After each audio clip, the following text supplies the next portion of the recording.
علیکم ملګرو په دې سیټ د سره دا ویډیو پلی کومه همیشه دپاره چې پښتون کله هم کار کړی دی که نه د غیرت کار یې کړی دی او زه وایم چې چند لږ پښتانه به چې هغو به غلط کار کړی او ډېر زیات پښتانه به چې هغو به د نرتوب کار کړی ځکه چې په تاریخ ګواه دی چې په پاکستان په ازادېدو نه واله او د دې وخته پورې چې چېرته هم زموږ مشران پښتانه دین او هغو تاریخي د غیرت کارونه کړي دي خو چند به یو څو کسان چې هغو به غلط کار کړی او غلط کارونه مخکې ته کوي نو همیشه دپاره چې زموږ په پاکستان کې څومره هم کارګردګي شوې ده نو هغه د پښتنو په کې ډېر غټ لاس د غیرت د عزت او کوم چېرته چې هم د نرتوب کار شوی دی نو د پښتنو په هغې کې ډېر ملګرو په دې سیټ د سره دا ویډیو پلی کومه ملګرو د پنجاب نه یو پنجابی خیبر پښتونخوا ته مزدورۍ لراغی کار لراغی او د کار په دوران کې د کالام په ایریا د هغه نه په اوبو کې د اکسویټر پساو شو او د اوبو بهاو دومره تیز شو چې دا پنجابی هم په دغه ځای کې پساو شو او په دې انتظار چې اوس به زه کله په دې اوبو کې ډوبېږم خو بیا زنده‌باد دې وي زما پښتانه چې په کوم ځای کې پښتانه موجود یې خپله زندګي په داو باندې لګوي خو داسې ځای ته هغو ځان رسوي او د داسې خلکو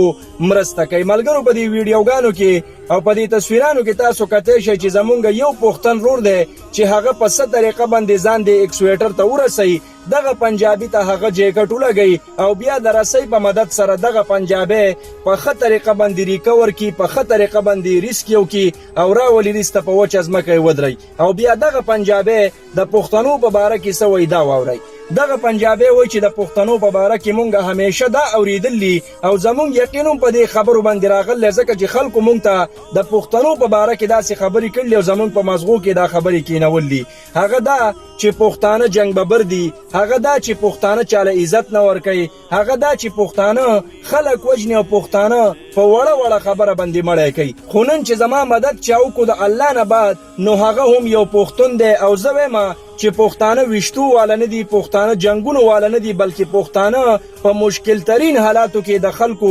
زندګیانو بچ کولو وال دي دا دغه پنجابي خبره وه ملګرو چې په کوم ځای کې هم پښتانه داسې کارنامه کوي نو موږ له پکار دي چې موږ هغه خپل پښتون اپریشیټ کړو د هغه ستاینه وکړو ملګرو یوازې دا واقعا دنیا شی واقعي تاسو راوچتې کوي که هغه د سیلابونو ویډیوګانې که هغه نورې ویډیوګانې په یو ځای باندې مشکلات راغلي د ټولو نه اولني نمبر باندې چې کوم رسي هغه به پښتانه اولنی کردار چې پکې ادا کوي نو هغه به هم پښتانه او دا ټیلنټ الله تعالی په دې پښتنو کې ایښل دی چې دیو داسې ځای ته ځان ورسوي او په کامیابۍ سره بیا په هغه ځای کې هغو کامیاب شي نو دا زموږ دپاره د خوشحالۍ خبره ده چې داسې اعزازونه دا د پښتنو په نوم کېږي او پښتانه الله تعالی په داسې ځایونو کې کامیابوي ملګرو دا ویډیو چې نن څومره کېدی شي دا مخکې شیر کړئ چې دغه رور اپریشیټ کړو او د دغه رور ستاینه وکړو ډېره مننه او ډېره مهرباني